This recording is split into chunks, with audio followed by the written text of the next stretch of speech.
دوستای گرامی سلام. یک شی عجیب و ناشناس در منطقه سرسنگ ولسوالی خدیری ولایت دایکندی دیده شده.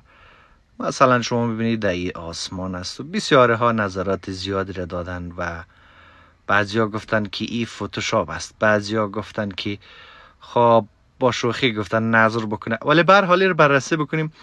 بیشترین حرف در اینجاست که میگن که شاید فتوشاپ باشه. یک بار بررسی بکنیم قضیه از چه قرار هست. ما این ویدیو رو به صدا کردیم تا ای که صدای ما با یک جای نشود. ببینید از این کوتل فیلم گرفته شده. نفر متوجه شده که کدام چیز در اینجا هست. زمستان سالم هسته. حالا زوم میکنه. در این نقطه شما یک شی را میبینید به اندازه آدم است که در حال حرکت است. البته باید داشته باشین که ای از روی زمین یا از روی برف حرکت نمیکنه. اگه از روی برف می بود چیرش یا رد پایش در اونجا باقی میمان. ای از آسمان در حال حرکت است. ببینید سرخ هم دیده میشه که حالا جرقه هست یا لایت هست، چی هست همراه خود داره. باز هم ببینید در قسمت های نزدیک کوتل هست، ای در آسمان است. باز هم ببینید جرقه در اونجا دیده میشه، روشنایی داره. باز هم دیدین در اونجا، باز هم جرقه و روشناییش دیده شد و حالا هم جرقه و روشناییش دیده شد.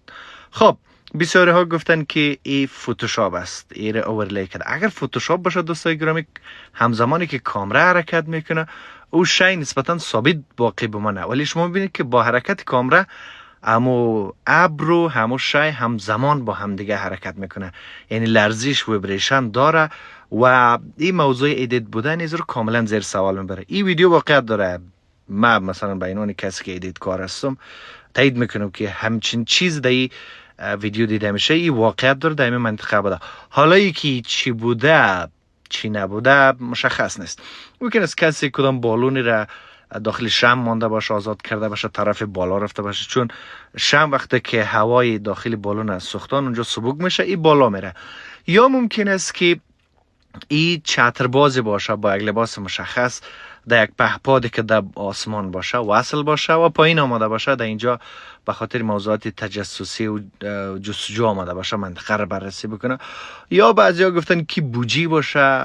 هر چیزی که در اینجا باشه موجودیت همین شی صحت داره. از نظر من تایید میکنم که همین موضوع صحت داره. این چیز بوده، ولی که چی بوده چی نبوده معلوم نیست. ممکن است ربات باشه، ممکن است توسط یک نخ یا رسپاند یک پهپاد وصل باشه، یا خودش یک پهپاد تجسسی باشه، یا یک بالونی باشه که در اونجا شمع مانده باشه و این بالا رفته باشه، یا که گودی پران باشه.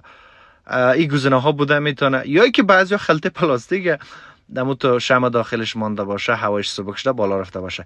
این ویدیو صحت داره. حالا ای که چی هست ایش معلوم نیست. شما ببینید همزمانی که کامرا لرزش میکنه او شی و همون ابر همزمان لرزش میکنه.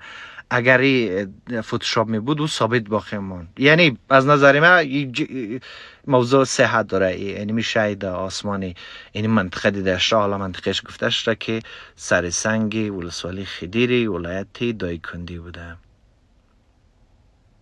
یه هم ویدیو در حال ختم شدن هست. من یک بار دیگه ویدیو رو به صورت کامل میمونم که با صدایش از اول تا آخر شما گوش کنید و ببینید که در اونجا چی گپایی گفته شده.